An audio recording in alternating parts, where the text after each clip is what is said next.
So let's talk about the Amer-I-Can Foundation and what role you play in that. Oh man, that's history within itself. You know what I'm saying? The Amer-I-Can Program, the Yes. Amer-I-Can Corporation. You know, the program itself is based upon life management skills. Mm. And without life management skills, you probably wouldn't get the Daude you see right now. This was a curriculum that was developed by Mr. Jim Brown, the Hall of Fame running back of Cleveland Browns. And him and a partner had developed a curriculum that addressed, self-esteem, effective communication, problem solving, job and employment retention, 8 critical areas of human development skills that supersedes gender, race, socioeconomic status, because it deals with the human being himself. And when we met Jim, we was coming out of an era of revolutionary. At the games, we went to Black Revolutionary, Black Power, and we was on the verge of really trying to destroy this country because we didn't understand it. And so Mr. Brown, set us down, and he taught us and he told us, because when he first mentioned to us about this, we was like, we're not Americans. Mr. Brown said, this is one of the greatest countries that you will ever live in. And the only thing that separates you guys from those who are benefited from this technical information, as far as in learning how to get your tax dollars to come back to benefit you guys within your communities like everybody else is utilizing. And he asked us to give him an opportunity to teach us and show us these things. But the first lesson was going through this curriculum. And at the time, meeting Mr. Brown, the great Louis Farrakhan of the Nation of Islam was going around the country with these Stop the Killing tours. But at that time, because I say gang violence was high and blacks was killing each other, and Farrakhan had a message delivered on stopping the killing, where he was mixing, the spiritual intake of God and how we will be judged if we didn't turn ourselves around. And so we had opportunity when Farrakhan came to Los Angeles 2 times to meet Mr. Brown. And Mr. Brown at that time had like I said, program. It's called Battle Issue. It was a prison-based program. And when we converged, we had a meeting up at Mr. Brown's house and with Farrakhan. And after Farrakhan left town, we kind of went back up there, and me and my brother and a few people that was organizing the Jordan Housing Project developments met with Mr. Brown about some of the things that we was doing and trying to bring together the 4 major housing project developments in Watts, which is the Nixon Gardens, the Jordan Downs, Imperial Courts, and the Hacienda Village. So Ms. Brown took interest in that, and he kind of like financed what we had going on, because at that time we was, to self-finance ourselves, because then nobody wanted to help us, show us how to, stop the killing, because it was too beneficial to everybody else that's outside our community, which means that our tax dollars was going to law enforcement, prisons, probation, and they was eating off this money.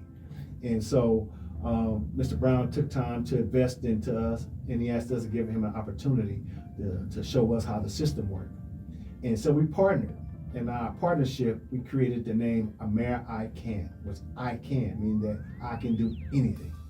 And this name was given to us by the late great singer Dionne Warwick. And so we took this name and we started having these things that was called general meetings. And the general meetings consist of, we had probably over 42 different Crip and Blood sets throughout the city of Los Angeles who should come to these meetings. Not everybody, but individuals who represented these neighborhoods that came from these meetings and stuff like that. So Amer-I-Can, within its inception, was the I would consider like the mother that birthed the truth. Oh, wow. Yeah. And the role that we played in it is that, Mr. Brown, a controversial figure, who was blackballed from the industry because of his position as not being taught or not being, he said unbought and uncompromised. That position that he took in defying the NFL at that time, where he walked away from that industry at the height of his career, because he didn't want his legacy just to be known as just a great football player. He had so much more inside of him, and it cost him a lot. You know what I'm saying? Jim Brown suffered a lot because of his position, not to have people boss him around, even though he was one of the top athletes of his time during those times. And taking that opportunity to partner with us, a controversial segment, a group of black men, gang members, killers, drug sellers, we created a beautiful marriage and a beautiful partnership.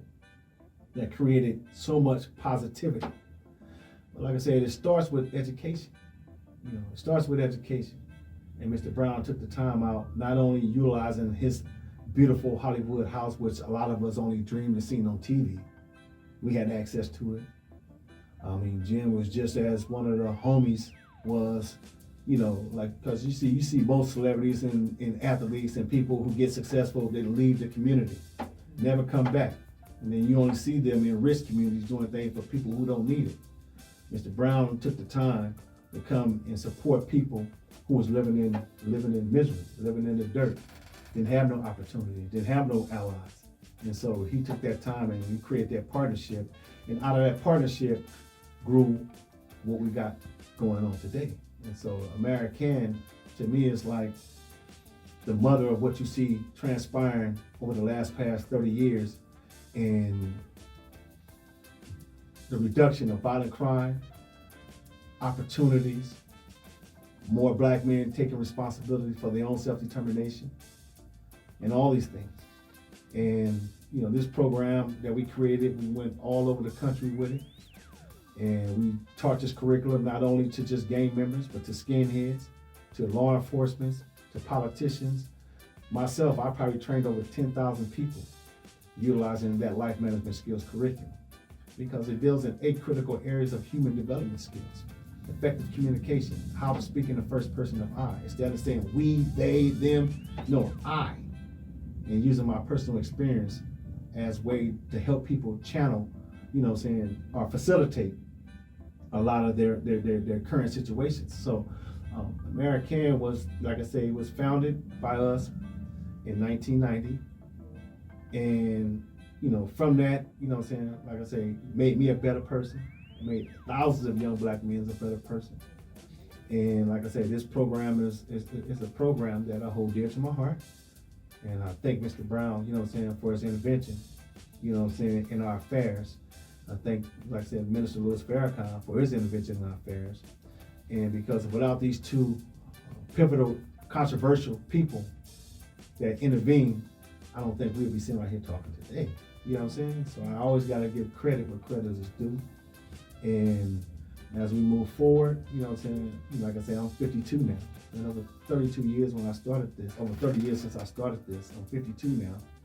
And these are the examples, and these by way of showing people how to be successful, how to be a successful father, you know, how to be a successful leader within your community. You know, it's not just waking up one day and say, hey, this is who I am. It was a journey to all that.